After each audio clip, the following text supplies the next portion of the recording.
وقال تعالى الذين ينفقون في السراء والضراء والكاظمين الغيظ والعافين عن الناس والله يحب المحسنين.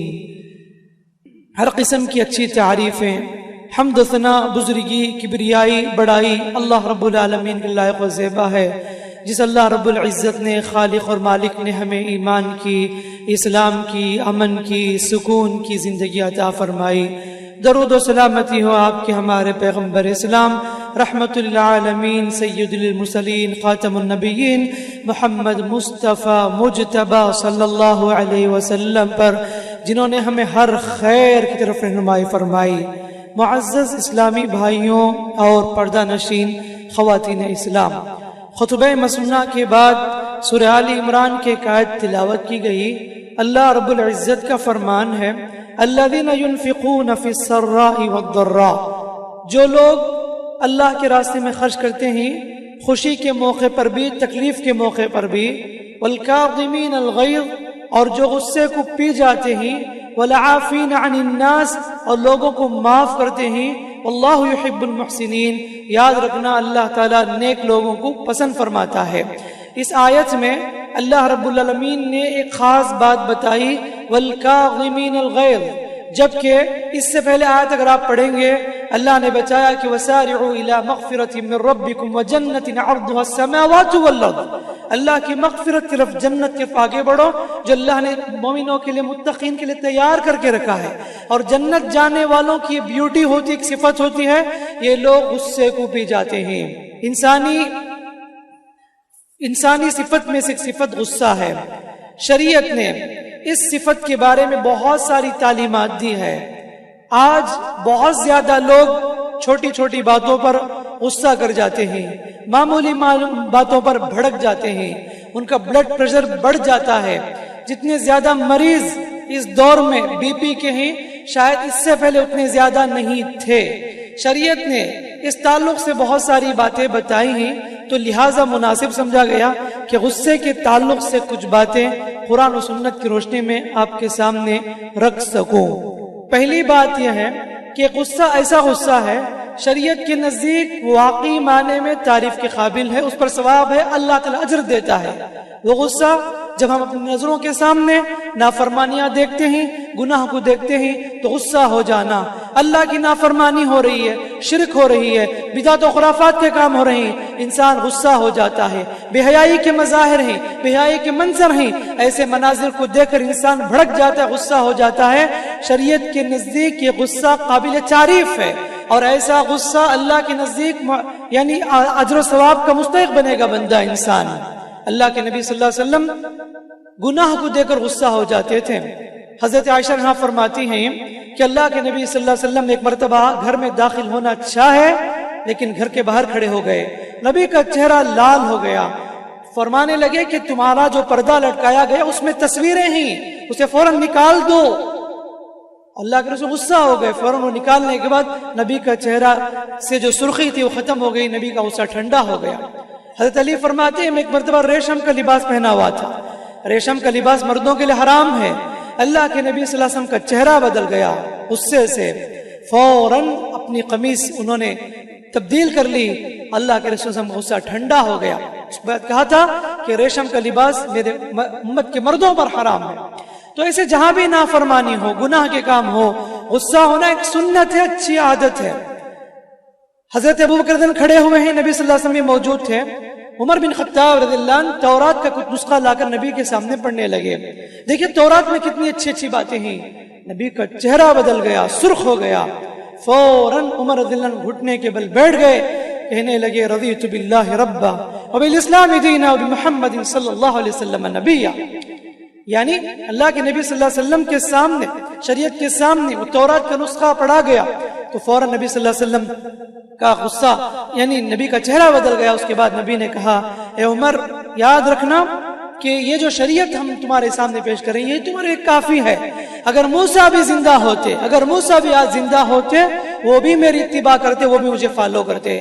یہاں پر میں کہنا چاہوں گا جو لوگ اللہ اس کے رسول کو چھوڑ کر دوسروں کی اتباع کرتے ہیں، ولیوں کی، بڑوں کی، بزرگوں کی، ان کو یہ حدیث یاد دلاتی ہے، یہ نصیحت، زندگی میں کامیابی چاہتے ہیں تو یاد رکھو اللہ اس کے رسول کو فالو کرنے میں ہے۔ نبی کو چھوڑ کر کسی کا بھی آپ دامن پکڑ لو، کامیاب ہونے والے نہیں۔ کسی کا وسیلہ تھام لو، بچ نہیں سکتے آپ، کامیابی بیڑا پار نہیں ہو سکتا۔ نبی کا دامن پکڑ لو، نبی کو اتباع کرو، انشاءاللہ دنیا بھی کامیاب، حشر بھی کامیاب، ساری چیزیں آپ کا بیڑا پار ہو جائے گا۔ اور عیسیٰ علیہ السلام بھی جب دنیا میں آئیں گے وہ نبی بن کر نہیں آئیں گے، امتی بن کر آئیں گے، وہ بھی پروفٹ صلی اللہ علیہ وسلم کو فالو کریں گے، کسی فلاں فلاں کی اتباع نہیں کریں گے۔ تو یہاں پر اللہ کے رسول صلی اللہ علیہ وسلم کا چہرہ بدل گیا غصے کے مارے کہ اگر موسیٰ بھی زندہ ہوتے تو مجھے اتباع کرتے۔ تو بتانا مقصد یہ ہے کہ اگر جہاں بھی اگر شریعت کے خلاف کام ہوتے ہو تو وہاں غصہ ہونا اچھی بات ہے، ثواب کا کام ہے، لیکن ایک غصہ ہے، دوسرا غصہ جس کو آدمی اگر اپنے آپ میں اسے پیدا کر لے تو یہ چیز اس کے لیے گناہ کا باعث ہے، صحت پر بھی اثر ہے اور بہت بڑے نقصان سے وہ دوچار ہوتا ہے۔ اور یہ بھی یاد رکھنا کہ غصہ کا آنا کوئی غلط بات نہیں ہے، غصہ آ سکتا ہے۔ امام شافعی رحمۃ اللہ علیہ فرماتے ہیں جس کو غصہ نہ آئے وہ گدھا ہے، جس کو غصہ نہ آئے وہ گدھا ہے۔ ہر انسان کو نیچرلی غصہ آئے گا، لیکن شریعت کہتی ہے غصہ کا اظہار نہیں کر سکتے آپ۔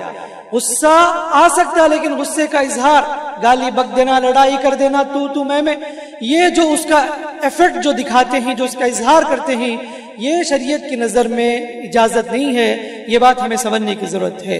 تو دوسرا غصہ وہ غصہ جو ہم آپس میں ایک دوسرے پر کرتے ہیں، اپنے نجی معاملات میں، رشتہ داروں کے درمیان، کبھی فلاں سے لڑائی کر لیے، غصہ آ گیا لڑائی کر لیے، دوست سے لڑ لیے، پڑوس سے لڑ لیے، ایسے غصے میں ہم نے بہت کچھ بول دیا، معمولی بات غصہ کرنے لگتے ہیں۔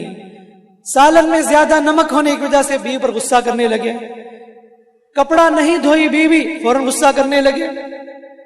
کہ ایسے بہت سے مواقع ایسے ہوتے ہیں ہم بہت جلدی بھڑک جاتے ہیں۔ ارے بڑوں کی تو چھوڑو، آج کا 2 سال کا 3 سال کا بچہ، اسے اتنا زیادہ غصہ آتا ہے اگر اسے وہ چیز نہ دلائی جائے اور جو وہ مانگتا ہے۔ تو کتنی عجیب بات ہے کہ بچوں میں بھی یہ زیادہ جلدی غصہ ہو جانا، جلدی بھڑک جانا، یہ سب عام سی عادت ہو چکی ہے۔ یہ سب دنیاوی معاملات میں، اپنے نجی معاملات میں جو غصہ ہے وہ گناہ کا کام ہے۔ شریعت کہتی ہے کہ ایسے غصے پر کنٹرول کرو، ایسے غصے پر قابو رکھو اور اس کو دبانے کی کوشش کرو۔ صحابی نے پوچھا اللہ کے رسول اوصینی یا رسول اللہ کے رسول نصیحت کیجئے، وصیت کیجئے، جس نصیحت پر چل کر میں جنت میں داخل ہو جاؤں۔ نبی نے کہا لا تغضب، غصہ مت کرو۔ پھر پوچھا اللہ کے رسول نصیحت کیجئے، پھر کہا لا تغضب۔ تیسری مرتبہ سوال کیا تب بھی نبی نے کہا لا تغضب۔ تین مرتبہ کہا کہ غصہ مت کرو، غصہ مت کرو، غصہ مت کرو۔ مطلب یہ ہے کہ غصہ پر اگر آدمی کنٹرول کرتا ہے بہت سارے گناہوں سے بچ جاتا ہے۔ جب بہت سارے گناہوں سے بچے گا تو اچھائیاں پیدا کرے گا اور نتیجے میں وہ جنت جا سکتا ہے۔ تو میرے بھائیوں، جو آدمی غصہ پر کنٹرول نہیں رکھتا وہ زندگی میں بہت پچھتاتا ہے، بہت نقصان اٹھاتا ہے۔ ایک وقت ایسا آتا ہے کہ وہ اپنے آپ کو ملامت کرتا ہے اور اپنے آپ سے پوچھتا ہے میں کیوں ایسا ہو چکا ہوں، میری کیوں عادت ایسی ہو چکی، میری ایکٹیویٹیز کیوں ایسے بدل گئی ہے۔ انسان فیوچر میں بہت پچھتاتا ہے۔ جب شروع میں ہی اگر اسے کنٹرول کر لیا جائے، شروع میں ہی غصے پر قابو پانے کا آپ کے پاس ہنر ہو، انشاءاللہ آگے چل کر نہ آپ بی پی پیشنٹ بنیں گے، نہ ہی آپ کسی پر بھڑکیں گے، نہ ہی آپ کی زبان سے گالی نکلے گی، اگر آپ کے پاس شروع ہی سے غصے پر کنٹرول کرنے کا ہنر ہو۔ بچوں میں اگر جلدی غصہ آئے، ماں باپ کو چاہیے کہ انہیں سمجھائیں، اگر اسی بچپن ہی سے ان کی نصیحت کی جائے تو بڑے ہو کر ان کے اخلاق سنورتے ہیں اور وہ یعنی غصے پر کنٹرول کرنے کا ہنر جان سکتے ہیں اور وہ غصے کو پینے کا ہنر جان سکتے ہیں۔ آدمی جب غصہ کرتا ہے تو سب سے بڑا نقصان اسے یہ ہوتا ہے کہ اس کی زبان خراب ہو جاتی ہے، زبان خراب ہو جاتی ہے۔ غصہ آیا گالی بک دیتا ہے، غصہ آیا برا بھلا کہہ دیتا ہے، غصہ آیا کسی کی غیبت کر دیتا ہے، غصہ آتا ہے تو بھڑک جاتا ہے، غصہ آیا تو طلاق دے دیتا ہے، کیا کچھ نہیں ہوتا، زبان خراب ہو جاتی انسان کی غصے کی وجہ سے، حتیٰ کہ ایک دوسرے پر بد دعا کرتا ہے غصے کی حالت میں، ایک دوسرے پر لعنت کر دیتا ہے، بعض اوقات خود پر لعنت کر لیتا ہے غصے کی وجہ سے۔ کتنی مائیں ایسے ہیں جو غصے کی وجہ سے اپنی بچوں پر بد دعا کرتی ہیں اور وہ بد دعا اثر بھی کر جاتی ہے اور بعد میں پچھتاتی ہیں کہ میری زبان سے کتنی بد دعائیں نکل گئی میرے بچوں کی وجہ میرے بچوں کے اوپر، اور وہ عورت اپنے بچوں کو بد دعا دے کر اپنی نظروں کے سامنے بچوں کو بگڑتا ہوا برباد ہوتا ہوا دیکھتی ہے۔ یہ دراصل ماں کی خود کی بد دعا بچوں کی بھروا کرتی ہے۔ کتنے باپ ایسے ہیں جو معمولی بات پر غصے کی وجہ سے اولاد کو بد دعا کر دیتے ہیں، بعد میں پچھتاتے ہیں۔ تو پہلی بات یاد رکھنا میرے بھائیوں، غصے کی وجہ سے انسان کی زبان خراب ہو جاتی ہے۔ اس کی وجہ سے گالی گلوچ بے شمار بکواس انسان زبان سے کرنے لگتا ہے۔ جب زبان خراب ہوتی ہے تو ہاتھ چلنے لگتے ہیں۔ ہاتھ چلنے کا مطلب یہ ہے کہ لڑائی پر انسان آمادہ ہوتا ہے، جھگڑا کرنے لگتا ہے، مارتا ہے، پیٹتا ہے، یہ سب کچھ اس کے پاس ہوتا ہے، یہاں تک کہ لڑائی کا سلسلہ طویل سلسلہ ہوتا ہے، دوریاں کر لیتا ہے، آج فلاں سے لڑائی کیا، کل فلاں سے لڑائی کیا، ایسی اس کی حالت ہو جاتی ہے۔ اور ایک وقت ایسا آتا ہے انسان اکیلا محسوس کرتا ہے، اس لیے کہ ایسے لوگ جو چھوٹی چھوٹی بات پر غصہ کرتے ہیں کسی سے رشتہ قائم نہیں کرتے، وہ معمولی غصہ کر کے رشتہ توڑ لیتے ہیں۔ آج بھائی سے غصہ کیا، کل بہن سے غصہ کیا اور دوستی کا رشتہ توڑ لیا، بیوی سے غصہ کیا دور ہو گیا، بچوں سے غصہ کیا دور ہو گیا، رشتہ داروں سے غصہ کیا دور ہو گیا، دوست سے غصہ کیا دور ہو گیا، ہوتے ہوتے وہ اکیلا ہو جاتا ہے، کوئی پسند نہیں کرتا، تنہا وہ اپنے آپ محسوس کرتا ہے اور آخر میں پچھتاتا ہے کہ میں نے کیوں ایسا کر دیا۔ بعد میں جا کے انسان معافی مانگتا ہے، غصے سے انسان بہت کچھ بولنے کے بعد میں پچھتاتا ہے میں نے کیا بول دیا، میں نے کیا کر دیا۔ اسی لیے کہتے ہیں نا پہلے تولو پھر بولو، زبان میں ہڈی نہیں کا مطلب ہے کہ جو چاہے بولو۔ لوگ ایسے ہی نا کہ جو چاہے فر بولتے جاتے ہیں، غصے کی حالت میں بعد میں افسوس کرتے ہیں، بعد میں معافی مانگتے ہیں۔ یہ ایک بار دو بار معافی، غصہ کیے معافی مانگ لی، اچھی بات نہیں ہے۔ ایسا انسان لوگوں کے سامنے گر جاتا ہے، ایسا انسان لوگوں کی نظروں کے سامنے اس کی وقار کم ہو جاتی ہے۔ یہ اچھی بات نہیں ہے کہ آپ غصہ کریں معافی مانگنے لگے، اپنے ماں باپ سے معافی مانگنے لگے، اپنی بیوی سے معافی مانگنے لگے، غصہ کیے اپنے دوست سے معافی مانگنے لگے، اچھی بات نہیں ہے۔ اسی لیے میرے بھائیوں ضروری یہ ہے کہ ہم چھوٹی چھوٹی بات پر غصہ نہ کرے، اپنے غصے پر کنٹرول کرے، غصے پر کنٹرول کرنے کا ہنر سیکھے اور شروع ہی سے اس پر کوشش کرے، مجاہدہ کرے۔ شریعت کی نظر میں یہی تو تعلیم ہے کہ آپ غصے کی حالت میں کوئی فیصلہ بھی نہیں کر سکتے۔ لا يقضي القاضي وهو غضبان، نبی فرماتے صلی اللہ علیہ وسلم غصے کی حالت میں کوئی قاضی فیصلہ نہ کرے، کوئی جج غصے کی حالت میں فیصلہ نہیں کر سکتا، انصاف نہیں کر سکتا وہ انسان غصے کی حالت میں۔ تو لہٰذا یہ غصہ کرنے والا پہلے سنجیدگی سے سوچے میں کیا بول رہا ہوں، کیا فیصلہ کر رہا ہوں۔ یہ انصاف کرنے کی بات آتی ہے تو وہاں بھی غصہ نہیں ہونا چاہیے، سنجیدگی کے ساتھ انصاف کرنا شریعت نے اس قدر جو ہے اس کی تعلیم دی ہے۔ میرے بھائیوں سب سے زیادہ بڑا نقصان غصے کی وجہ سے ہوتا ہے، ازدواجی زندگی میں بہت بڑا نقصان ہوتا ہے۔ میاں بیوی کی زندگی متاثر ہوتے غصے کی وجہ سے، غصہ آ گیا بیوی کو برا بھلا کہہ دیا، غصہ آ گیا طلاق دے دیا، غصہ آ گیا عورت کہتی ہے کہ میں خلا لینا چاہتی ہوں۔ آج جتنے بھی بڑے بڑے واقعات ہوتے ہیں میریٹل لائف میں، فیملی لائف میں، میاں بیوی کی زندگی میں، طلاق کے واقعات کہیں تو خلا کے واقعات، سب کا اہم سبب غصہ ہے، سب کی شروعات غصہ ہے، غصے سے شروع کرتے ہیں۔ ایک بات یاد رکھنا، عورت اگر زبان پر کنٹرول کرے، مرد غصے پر قابو رکھے، زندگی ماشاءاللہ سکون سے گزر جائے گی۔ میاں بیوی کی زندگی مسئلہ اس وقت بگڑتا ہے جب عورت بک بک کرنے لگے، گھر آتے ہی جو کچھ دل میں آیا بول دی عورت، اور مرد بھی بھڑک جاتا ہے۔ یہ دو چیزیں اگر پائی جاتی ہے تو یاد رکھو اس گھر میں کبھی سکون نہیں، کبھی بھی ہمیشہ لڑائی جھگڑے ہوتے رہیں گے۔ تو لہٰذا زبان پر کنٹرول کرے، غصے پر کنٹرول کرے، تبھی چل کر زندگی میں سکون نصیب، ورنہ تو پوری زندگی جو نا عذاب میں گزر جاتی ہے، اور نتیجے میں اگر بچے ہوں تو بیچارے معصوم، ان کی زندگی بھی تباہ ہو جاتی ہے میاں بیوی کی لڑائی کی وجہ سے۔ یہ میاں بیوی کی لڑائی کا اہم ریزن غصہ ہے۔ لوگ پوچھتے ہیں کیا غصے میں ہم طلاق دیں گے تو طلاق ہو جائے گا؟ ارے غصے میں طلاق دے تو کیوں نہیں ہوگا؟ کوئی آدمی خوشی سے بولے گا کیا میں نے تو طلاق دے دیا؟ ایسے تھوڑے ہی بولتا ہے۔ غصے میں کوئی آدمی طلاق دے، طلاق واقع ہو جاتا ہے، غصے میں طلاق دینے کے بعد پچھتاتا ہے انسان، ارے میں نے کیا بول دیا، میں نے کیا کر دیا، میں نے اپنی زبان سے کیا الفاظ نکال دیا، بعد میں جا کے رجوع کرتا ہے، لمبے مسائل جو نا شروع ہو جاتے ہیں۔ تو میرے بھائیوں بتانا مقصد یہ ہے، میاں بیوی کی زندگی میں غصہ بہت بڑا نقصان پیدا کرتا ہے۔ میاں بیوی کو چاہیے اگر سکون کی زندگی جینا چاہتے ہیں تو یاد رکھنا ایک دوسرے کو برداشت کریں، کچھ چیزیں دیکھ کر بھی دیکھے بغیر گزر جائیں، چھوٹی چھوٹی بات پر شوہر غصہ کرنے لگے، بھڑکنے لگے، تو نے کام کیوں کیا، تو نے چھوٹی حرکت کیوں کی، تو نے ایسا کیوں کہا، تو فلاں جگہ کیوں گئی تھی، تو اتنا لیٹ کیوں اٹھی، تو اتنی کیا، کچھ نہیں بولتے لوگ۔ ایسے معمولی میں غصہ ہو تو نفرتیں پیدا ہو جاتی ہیں، اختلافات پیدا ہو جاتے ہیں یہ غصے کی وجہ سے۔ تو لہٰذا ضروری یہ ہے کہ میاں بیوی کی زندگی میں غصہ پر کنٹرول ہو اور زبان پر کنٹرول ہو۔ اسی لیے اللہ کے نبی صلی اللہ علیہ وسلم نے کیا بتائی بات، کہا کہ پہلوان وہ نہیں جو کسی کو پچھاڑ دے، پہلوان وہ نہیں جو کسی کو پچھاڑ دے، کہا کہ پہلوان وہ ہے جو غصے کو پی جائے، غصے کو پینے والا بہت بڑا پہلوان ہوتا ہے۔ اور یہ بھی بڑی بزدلی ہے کہ آپ گاؤں گلیوں کے سامنے غصہ نہیں دکھاتے، دوستوں کے سامنے کبھی غصہ کا ایفیکٹ نہیں دکھاتے، سارے غصے گاؤں گلیوں کے قصے گھر میں لا کے ڈالتے ہیں، پورے غصے بیوی کے اوپر لا کے ڈالتے ہیں۔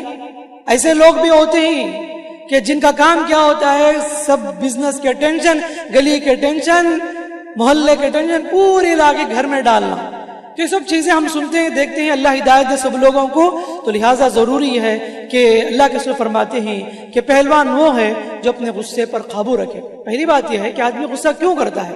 پہلی بات، جو آدمی اپنے جذبات پر کنٹرول نہیں کرتا وہ آدمی غصہ زیادہ کرتا ہے۔ تو لہٰذا اپنے جذبات پر کنٹرول کرنے کی کوشش کرو، اپنے آپ کو سنبھالو اور بیٹھ کر محاسبہ کرو، اپنے آپ کو کنٹرول کرو، تو انشاءاللہ آپ کے پاس سے یہ غصہ انشاءاللہ دھیرے دھیرے ختم ہو جائے گا، ختم نہیں تو کم از کم تو ضرور ہوگا۔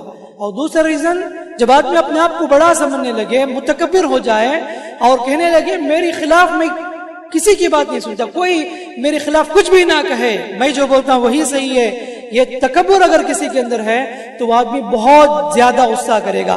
متکبر انسان بہت زیادہ غصہ کرتا ہے۔ ایسے لوگوں کو چاہیے جو لوگ تکبر کے شکار ہیں۔ تکبر کسے کہتے ہیں؟ الکبر بطر الحق وغمط الناس۔ نبی فرماتے ہیں صلی اللہ علیہ وسلم، تکبر یہ ہے کہ لوگوں کو حقیر سمجھنا، حق کا انکار کرنا۔ حقیر اس وقت سمجھتا ہے کہ جب خود کو بڑا سمجھتا ہے، میں بڑا ہوں، میں سب کچھ ہوں۔ اگر ایسی صفت ہے تو آدمی چھوٹی چھوٹی بات پر غصہ کرے گا۔ یہ تکبر اگر کسی کے اندر ہے وہ بہت جلد غصے کے شکار ہوتے ہیں۔ لوگ پوچھتے ہیں میں کیا کروں، میرے اندر غصہ ہے، تو نوٹ کرو، یا تو آپ اپنے آپ کو قابو کرنے والے نہیں ہوں گے، جذبات پر کنٹرول کرنے والے نہیں، اور دوسری بات آپ کے اندر غرور ہے، اسی وجہ سے آپ بہت جلدی غصہ کرنے لگتے ہیں۔ دو اہم ریزن ہوتے ہیں جو غصہ کرنے کی وجہ سے۔ علماء کہتے ہیں کہ غصے کے لحاظ سے مختلف لوگ ہیں۔ بعض لوگ ایسے ہیں جلدی غصہ آتا ہے جلدی چلا جاتا ہے، کچھ لوگ ایسے ہیں دیر سے غصہ آتا ہے دیر سے جاتا ہے، کچھ لوگ ایسے ہیں جلدی غصہ آ جاتا ہے دیر سے جاتا ہے، اور چوتھی قسم کے لوگ ایسے ہیں دیر سے غصہ آتا ہے جلدی چلا جاتا ہے۔ کہتے ہیں کہ چوتھی قسم کے لوگ، دیر سے غصہ آنا جلدی چلا جانا، یہ بہترین انسان ہے، اچھا اخلاق والا انسان ہے۔ کسی انسان کو دیر سے غصہ آئے تو غصہ دیر سے آئے، وہ بھی جلدی چلے جائے، یہ انسان بہت ہی اچھا انسان ہے۔ یہ چار قسم میں سے تو وہ انسان جسے جلدی غصہ آئے اور دیر سے آئے، وہ انسان بہت تکلیف اٹھاتا ہے، زندگی میں بہت سارے پرابلم کو فیس کرنے کی کوشش کرتا ہے۔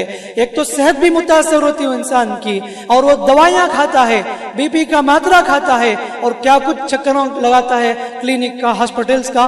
یہ سب کب ہوتی معلوم؟ یہ صحت پر اثر بات کی چیز ہے، لیکن پہلے اس کی شروعات غصے پر نہ کنٹرول کرنے کی وجہ سے وہ صحت پر اس کے اثرات ہوا کرتے ہیں۔ یہ سب چیزیں ڈاکٹرز اور حکیم واضح کرتے ہیں، اس کی شروعات غصے پر کنٹرول نہ کرنے کی وجہ سے۔ شریعت نے غصے کا علاج بھی بتائی ہے، کہا کہ غصہ شیطان کی وجہ سے ہے۔ جب بھی تمہیں غصہ آئے کثرت سے اعوذ باللہ من الشیطان الرجیم پڑھ لیا کرو۔ اللہ کے نبی صلی اللہ علیہ وسلم دو شخص کے پاس سے گزرے، دو لوگ جھگڑ رہے تھے اور ایک دوسرے کا چہرہ لال ہو رہا تھا۔ نبی صلی اللہ علیہ وسلم نے کہا کہ میں ان کا غصہ ختم ہو جائے گا، کہا کہ اعوذ باللہ من الشیطان الرجیم پڑھو، تمہارا غصہ ختم ہو جائے گا. وہ پڑھنے لگے تو ان کا غصہ ختم ہو گیا. تو جن لوگوں کو بار بار غصہ آتا ہے، چھوٹے بچوں کو یا نوجوانوں کو، لڑکے لڑکیاں جو بھی ہوں، اگر معمولی معاملات پر غصہ کرنے لگے، ان لوگوں کو چاہے کثرت سے اعوذ باللہ من الشیطان پڑھے. شیطان کھیلتا ہے آپ کے نفس کے ساتھ، آپ کو بھڑکاتا ہے دشمنیاں پیدا کرنے کے لیے، اختلاف پیدا کرنے کے لیے. یہ غصہ دلاتا ہے، آپ کو بھڑکانے کی کوشش کرتا ہے. اس لیے کثرت سے اعوذ باللہ من الشیطان پڑھ لیا کریں. اور دوسرا علاج یہ ہے کہ آدمی کو چاہیے کہ ہمیشہ باوضو رہا کرے. جب بھی اگر غصہ آئے فوراً وضو کر لیا کرے. بہترین علاج ہے، آزما کے دیکھو. جب آپ کو غصہ آئے فوراً وضو کر لے، الحمدللہ غصہ ختم ہو جائے گا. کبھی کیا ہوتا ہے کہ آپ کھڑے ہوتے ہیں تو بیٹھ جائیں، بیٹھے ہیں تو لیٹ جائیں، یا کبھی تو میں غصے میں ہو جائے تو فوراً اس جگہ سے ہٹ جائیں. جب غصہ ختم ہونے کے بعد آپ سنجیدگی سے سوچیں کہ میں نے کیا بول دیا. تو جب آپ وہیں پر کھڑے رہیں گے، آپ وہیں پر جو نا باہر سوال کے جوابات دیتے رہیں گے، لڑائی بڑی ہو جائے گی اور اختلافات میں بدل جائیں گے. تو کھڑے ہونے والا بیٹھ جائے، بیٹھنے والا لیٹ جائے، یا وہ جگہ چھوڑ دے. یہ سب تعلیمات شریعت کی ہمیں بتائی گئی ہے. حلم پیدا کرو. اللہ کی ذات حلیم، بردبار، یعنی غصہ یعنی طاقت رہنے کے باوجود بھی معاف کرنے کی صفت، یہ صفت پیدا کرنے کی ضرورت ہے. اور جو لوگ غصے کو پی جاتے ہیں اور طاقت ہونے کے باوجود بھی چھوڑ کر دے دیتے ہیں، غصہ کو پی جاتے ہیں، نبی کریم صلی اللہ علیہ وسلم فرماتے ہیں من کظم غیظا، جو آدمی غصے کو پی جاتا ہے حالانکہ اسے طاقت ہے بدلہ لینے کی، وہ قدرت رکھتا ہے بدلہ لینے کی، لیکن غصے کو پی جاتا ہے، ایسے لوگوں کو اللہ تعالیٰ حشر کے میدان میں سب پبلک کے سامنے بلائے گا اور اے میرے بندے آ، تو نے غصے کو پیا تھا اور میں تجھے اتنی بڑی نعمت دے رہا ہوں، ریوارڈ دے رہا ہوں. یہ جتنے حور عین میں کھڑا کر کے رکھا ہوں، ان میں سے جسے چاہے جتنی چاہے تو حور عین کو لے لیا کرے. یہ بہت بڑا اعزاز ہے، مقام ہے، لیکن انعام جتنا بڑا ہے اور کام بھی اتنا بڑا مشکل ہے. تو لہٰذا اس کے بارے میں کوشش کریں اور مجاہدہ کریں اپنے نفس سے. میں نے کہا کہ کثرت سے اعوذ باللہ پڑھا کریں اور من الشیطان الرجیم پڑھا کریں، باوضو رہا کریں اور اللہ سے دعا کرتے رہیں. اور اگر میاں بیوی کی زندگی دعا کر اللہم الف بین قلوبنا، اللہ ہمارے دلوں کے الفت و محبت پیدا فرما دے. شیطان جو نا انسانوں کے درمیان دشمنیاں ڈالتا ہے. یوسف علیہ السلام کو ان کے بھائیوں کے درمیان کس نے جدائی ڈالی تھی؟ شیطان نے ڈالی تھی. جیسا کہ یوسف علیہ السلام نے کہا من بعد ان نزغ الشیطان بینی و بین اخوتی، اللہ شیطان نے میرے اور میرے بھائیوں کے درمیان دشمنیاں پیدا کر دی. بعد میں دعا انہوں نے اللہ سے کی تھی. شیطان بڑا مکار ہے، بڑا عیار ہے، وہ لوگوں کو دوریاں پیدا کرتے، اختلاف پیدا کرتا ہے. وہ شروعات اس کی چال ہے، اس کی یہ جو نا تیر ہے، وہ غصے کے ذریعے سے لوگوں کے درمیان دشمنیاں پیدا کرتا ہے. تو ہم میں سے ہر ایک کو اپنے آپ کو پہچاننے کی ضرورت ہے، اپنے آپ میں کنٹرول کرنا، برداشت کرنا، قوت برداشت پیدا کرنا، ایک دوسرے کو چھوڑ کر دینا اور غصے کو پینا ایک بہت بڑی نیکی ہے. جو آیت میں نے پڑھی وہی بات ہے، الذین ينفقون فی السراء والضراء والکاظمین الغیظ، جو لوگ غصے کو پیتے ہیں اللہ تعالیٰ کے نزدیک وہ بہت ہی محترم ہے، اللہ ایسے لوگوں کو پسند کرتا ہے. اور اسی طرح ایک آخری بات میں نے بتانا تھا کہ تربیت کے معاملے میں آدمی کچھ غصے پر کنٹرول کرے. والدین اپنے بچوں کی تربیت کرتے ہیں تو پہلے اپنے بچوں کی نفسیات کو سمجھے، سائیکالوجی کو سمجھے. استاد، ٹیچر، اسکول کا ٹیچر ہو، مدرسے کا استاد ہو، جب تک وہ اپنے بچوں کے سائیکالوجی کو نہیں سمجھتا اور ان کی نفسیات کو نہیں سمجھتا، اس وقت تک وہ کامیاب استاد نہیں ہو سکتا. چھوٹی چھوٹی بات پر غصہ آیا پیٹ دیے بچوں کو. والدین بچوں پر چھوٹی چھوٹی بات کو مار دینا، بچہ کھانا نہیں کھایا اسے خوب مار دیے، لیٹ سے آیا خوب مار دیے، کچھ برا بھلا بول دیا خوب پیٹ دیے. مارنے سے تربیت نہیں ہوا کرتی. اپنے آپ پر کنٹرول کرو، غصے کو پی جاؤ، غصے پر کنٹرول کرو. اور یاد رکھو تربیتی فیلڈ میں ماں باپ اپنے غصے پر کنٹرول کرے، استاد اپنے غصے پر کنٹرول کرے، تبھی چل کر بچے سنورتے ہیں اور معاشرے کے لیے نفع بخش ہوں گے. ورنہ کتنے ایسے بچے ہیں ماں باپ کے غصے کی وجہ سے باغی بن جاتے ہیں، ماں باپ کے خلاف گالیاں بکنے لگتے ہیں، جو بار بار غصہ کرنے کی وجہ سے بچوں کی ذہنیت خراب ہو جاتی ہے. اور کتنے ایسے استاد ہیں بچوں کو غصے کی حالت میں مار مار کر استاد کے خلاف ہو جاتے ہیں بچے، اور نتیجے میں کچھ بچے تعلیم بھی چھوڑ دیتے ہیں استاد کے بیجا غصہ کرنے کی وجہ سے. تو تعلیمی فیلڈ میں ضروری ہے کہ استاد اپنے غصے پر کنٹرول کرے، اور جب تک وہ غصے پر کنٹرول نہیں کرے گا اس وقت تک وہ کامیاب استاد اور بچوں کے لیے، اسٹوڈنٹس کے لیے نفع بخش استاد نہیں بن سکتا. یہ بھی اہم بات جو مجھے بتانا تھا. اللہ سے دعا ہے کہ اللہ تعالی ہم تمام کو کئی باتوں پر، سنی باتوں پر عمل کی توفیق عطا فرمائے، اور ہم میں سے ہر ایک کو اس سے کو پینے کا اللہ تعالی ہمارے اندر ہنر پیدا فرمائے، اور ہمیں اس بات کی توفیق دے. اللہ رب العالمین ہمارے درمیان الفت محبت پیدا فرمائے. اللہ رب العالمین ہر قسم کے آفات سے، بلاؤں سے، مصیبت سے سب کی حفاظت فرمائے. جہاں بھی لوگ پریشان ہیں اور جہاں بھی تکلیف کے شکار ہیں، اللہ ان کی تکلیفوں کو، پریشانی کو دور فرمائے. اللہ ہم پر رحم کا معاملہ فرمائے، کرم کا معاملہ فرمائے. اللہ رب العالمین ہمارے رحمت کے دروازے کھول دے. اللہ مصیبتوں سے، فتنوں سے، آزمائش اور شر سے اللہ ہم سب کی حفاظت فرمائے. اللہ رب العالمین ہم سب کو کہی باتوں پر، سنی باتوں پر عمل کی توفیق عطا فرمائے. آمین. بارک اللہ لنا ولکم فی الحکیم ونفعنا وإياكم بالآيات والذكر الحكيم إنه تعالى